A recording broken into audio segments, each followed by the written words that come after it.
Hi, welcome to video. So if you go to the description below, there should be a Google Drive link to the PDF see here, and then you certainly have my permission to download it. I encourage you to actually go through this first before continuing to watch the video. Go through it, see the parallels one after another, and just go through it all, and and then that way you get an idea what I'm talking about before I even talk about it, or even maybe you might not even want to continue to watch the video. So who knows? So anyway, so they're parallels, and this one here, I kind of went back and forth on this, whether he really died all the way when he was in the sea or not. But either way, they're parallel. The time that Jonah was thrown in the sea, and the time that now the sea represents Gentiles, and the time that Jesus was thrown in the hands of men, Gentiles, you will. So just because they're a fleshly Jew does not mean that they're not spiritually speaking a Gentile. All right. So so something to think about. So they're parallels where Jonah is descending in the sea. Jesus also going to his death as well. Okay, and then there's one point where Jonah had a seaweed wrapped around his head. That's parallel to Jesus having the crown of thorns on his head. All right. So the time that Jonah was in the whale, the 72 hours, you will, 3 days, 2 nights, it's parallel to the 72 hours that Jesus was in the heart of the earth. And so by heart of the earth, Jesus had total control over the earth. And so I'm gonna try to explain where I'm coming from with that. So so we know Jesus died on the cross, and then let's see here. Yeah, so the tombs were opened.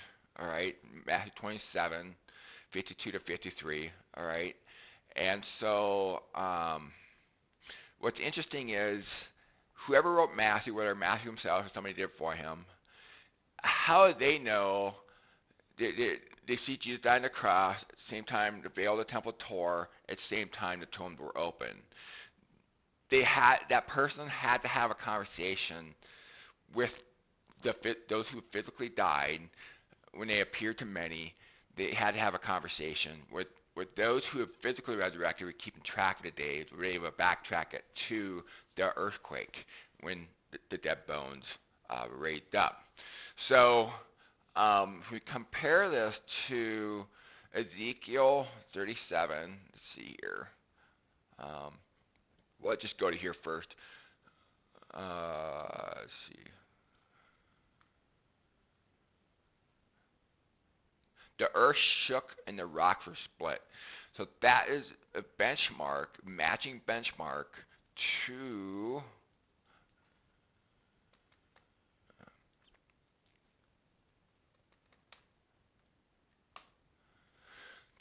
where behold, the rattling, the bones came together. All right. So that was the earthquake, the rattling, where so we use that to benchmark. What ends up happening is the the the framework of the timing of Jonah, the 3 days and the 40 days, and the 3 days, 3 nights, Jesus' death, burial, resurrection, they actually overlap. All right. So the 40 days later is the ascension, judgment. Okay. Go back to ancient days, and so yeah. So anyway, so what had to happen? Let's see here. Let me go. This is where it gets interesting.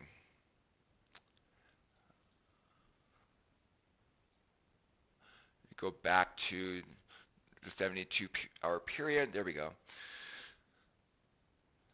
So this is when, okay, so Jesus died right here, okay, and then he was buried for the 72 hours, and then he rose again. So so I laid out the timing when all this is taking place, and now keep in mind let's get rid of some of this here. Sorry. The wicked generation was given no sign other than the 3 days, 3 nights. All right, but the city of Nineveh, they already repented. This is back 800 BC, whatever. And so when they physically rose up, they were not part of the wicked generation. And so they would receive an additional sign, which, if you go back to the story of Jonah, on day 2, plant provided comfort for Jonah. And then it withered overnight, and then day 3 had withered, or it had been finished being withered. And so should I not have passion in Nineveh, day 3? So when they physically resurrected, could the pattern have repeated? That singular Jonah, but city of Nineveh. And I believe it did. So on day 2, they had physically resurrected. It's right here. That's when the plants would gone up to comfort them. They were hungry, provide them food. All right, and then the next day it would have withered away, and then they would appear to many.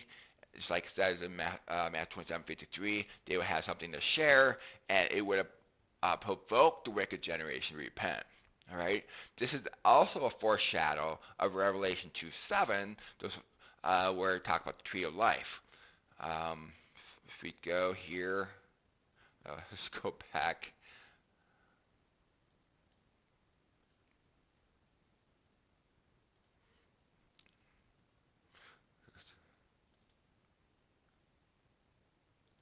This is the simplified version. So their final 60 days, right here, the tree of life, Revelation 2:7, that they were hoping for. Though he who overcomes, I will grant to the tree of life, which is in paradise of God. So the 60 days was the paradise of God, and it would have appeared there, and then gone away when the house of Israel was left desolate, Matthew 23:38. So hopefully you can see how all that ties together. So anyway, so I believe that was the sign to Nineveh that had physically resurrected on day 2. Jesus was buried in the heart of the earth. So Jesus caused physical resurrection. And by the way, the man that Jesus left on the cross, if you go back to Ezekiel, where Ezekiel given the vision, this is not the real thing. This is only a foreshadow, future to come. He's told to prophesy that the dry bones live. So when it came to the reality of it, when it actually happened, Jesus left the man on the cross. He said, will you remember your kingdom? And Jesus said, you'll be with me in paradise this today. So that had to been right here, all right? So the Greek word for paradise entails 3 parts: paradise, garden, park.